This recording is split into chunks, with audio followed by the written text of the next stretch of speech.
بسم اللہ الرحمن الرحیم۔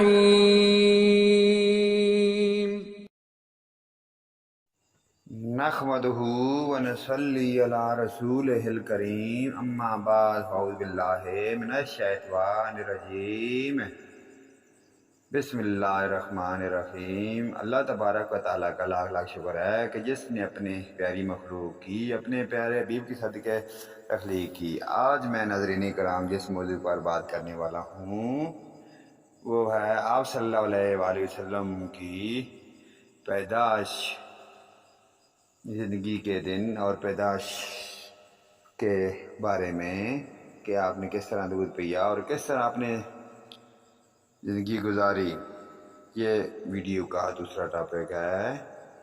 تو دعا ہے کہ اللہ پاک ہمیں بڑے پیارے محبوب کے نقش قدم پر چلنے کی توفیق عطا فرمائے۔ موضوع کا عنوان ہے آپ صلی اللہ علیہ وسلم کی پیدائش۔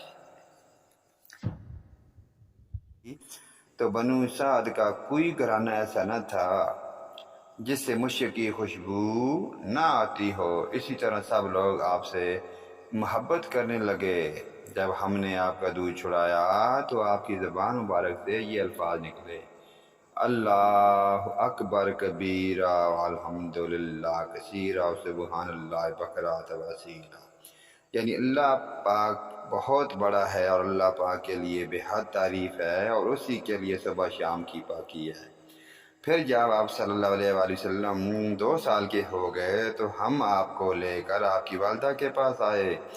اس عمر کو پہنچنے کے بعد بچوں کو ماں باپ کے حوالے کر دیا جاتا تھا۔ ادھر ہم آپ کی برکات دیکھ چکے تھے اور ہماری آرزو تھی کہ ابھی آپ کچھ اور مدت ہمارے پاس رہیں۔ چنانچہ ہم نے اس بارے میں آپ کی والدہ سے بات کی تو ان سے یوں کہا کہ آپ ہمیں اجازت دیجئے کہ ہم اس بچے کو 1 سال اپنے پاس رکھیں۔ میں ڈرتی ہوں کہیں اس پر مکہ کی بیماریوں اور آب و ہوا کا اثر نہ ہو جائے۔ جب ہم نے ان سے بار بار کہا تو حضرت آمنہ مان گئیں اور ہم آپ کو پھر اپنے گھر لے آئے۔ جب آپ کچھ بڑے ہو گئے تو باہر نکل کر بچوں کو دیکھتے تھے، وہ آپ کو کھیلتے نظر آتے، آپ ان کے نزدیک نہ جاتے۔ ایک روز آپ نے مجھ سے پوچھا: امی جان کیا بات ہے، دن میں میرے بھائی بہن نظر نہیں آتے؟ آپ اپنے دودھ شریک بھائی عبداللہ اور بہنوں انیسہ اور شیمہ کے بارے میں مجھ میں پوچھ رہے تھے۔ حلیمہ رضی اللہ تعالیٰ عنہ فرماتی ہیں کہ میں نے آپ کو بتایا وہ صبح سویرے بکریاں چرانے جاتے ہیں، شام کے بعد گھر آتے ہیں۔ یہ جان کر آپ نے فرمایا تب مجھے بھی ان کے ساتھ بھیج دیا کریں۔ اس کے بعد آپ اپنے بھائی بہنوں کے ساتھ جانے لگے۔ آپ خوش جاتے اور واپس آتے۔ ایسے میں ایک دن میرے بچے خوفزدہ انداز میں دوڑتے ہوئے آئے اور گھبرا کر بولے: امی جان جلدی چلیے ورنہ بھائی محمد صلی اللہ علیہ وآلہ وسلم ختم ہو جائیں گے۔ یہ سن کر ہمارے تو ہوش اڑ گئے۔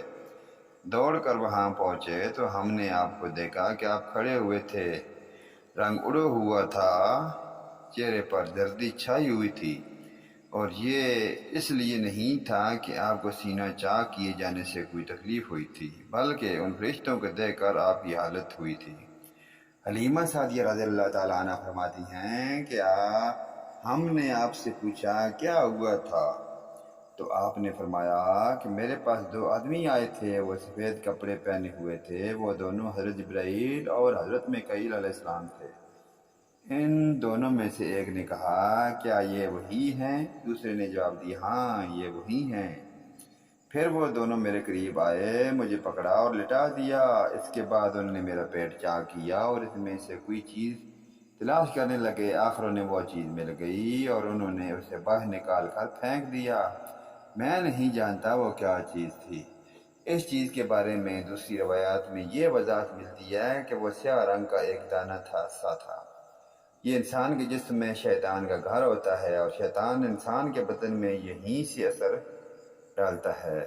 حلیمہ سعدیہ رضی اللہ تعالیٰ عنہ فرماتی ہیں پھر ہم آپ کو گھر لے آئے۔ اس وقت وہ میرے شوہر حضرت عبداللہ بن حارث نے مجھ سے کہا: حلیمہ مجھے ڈر ہے کہ کہیں اس بچے کو کوئی نقصان نہ پہنچ جائے، اس لیے اسے اس کے گھر والوں کے پاس پہنچا دو۔ میں نے کہا ٹھیک ہے، پھر ہم آپ کو لے کر مکہ کی طرف روانہ ہوئے۔ جب میں مکہ کے بلائی علاقے میں پہنچی تو آپ اچانک غائب ہو گئے، میں حواس باختہ ہو گئی۔ تو اللہ پاک ہم کو اپنے پیارے حبیب کے نقش قدم پر چلنے کی توفیق عطا فرمائے۔ یہ ہے دو جہانوں کے سردار کی پیدائش اور ان کے زندگی کے معاملات۔ اللہ پاک نے اپنی پیاری ہستی کو پیدا فرمایا اور ان کے صدقے اپنی مخلوق کو پیدا فرما کر بہت بڑا احسان فرمایا ہے۔ تو دعا ہے کہ اللہ پاک ہمیں آخرت کی فکر کرنے کی توفیق عطا فرمائے اور ہمیں مخلوق خدا پر محبت، محنت اور شفقت کے ساتھ پیش آنے کی توفیق عطا فرمائے، تاکہ ہم مخلوق خدا کے ساتھ بھلائی اچھائی کر کے آخرت سنوار سکیں، اور آخرت سنورنے کے بعد آخرت میں اپنے رب کریم کے سامنے پیش ہو سکیں۔